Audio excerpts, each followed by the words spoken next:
বন্ধুরা, এই হচ্ছে সালটা 1956 সম্ভবত। পশ্চিমবঙ্গের মুখ্যমন্ত্রী প্রফুল্লচন্দ্র রায় তখন তিনি এই ঘরগুলি বানিয়েছিলেন মেয়েদের শিক্ষা ব্যবস্থার জন্য।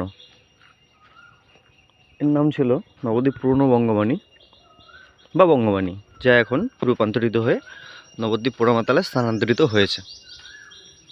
দেখতে পাচ্ছেন ঘরগুলি অত্যন্ত জীর্ণ, কিন্তু দেওয়াল এখনও ভেঙে যায়নি। তার মানে এই বুঝতে হবে যে আগেকার দিনের পরিকাঠামোর তুলনায় বর্তমান সমাজে পরিকাঠামো কতটা ভেঙে গেছে। এখানে উপরে একটু সুন্দর আতা গাছ দেখতে পাচ্ছেন। হয়তো আমার ক্যামেরাটা একটু কোয়ালিটি খারাপ বলে কিছু বোঝা যাচ্ছে না। যাই হোক, একটু ভিতরে ঢুকে প্রবেশ করে আপনাদের দেখাবো কীরকম ঘরগুলো। দেখতে পাচ্ছেন এই ঘরগুলো কতটা পুরনো, কতটা জীর্ণ, কিন্তু স্ট্রং। দেওয়াল এখনও খসে পড়েনি, যেমন কি তেমন। দরজা জানলাগুলো সব ছোটাছুটি করে নিয়ে চলে গেছে, কিন্তু এখানকার পরিবেশ অসাধারণ, দেখতেই পাচ্ছেন। আরও অন্যান্য ঘরগুলো রয়েছে, সেগুলো আমি আপনাদের পরের পর্বে দেখাবো।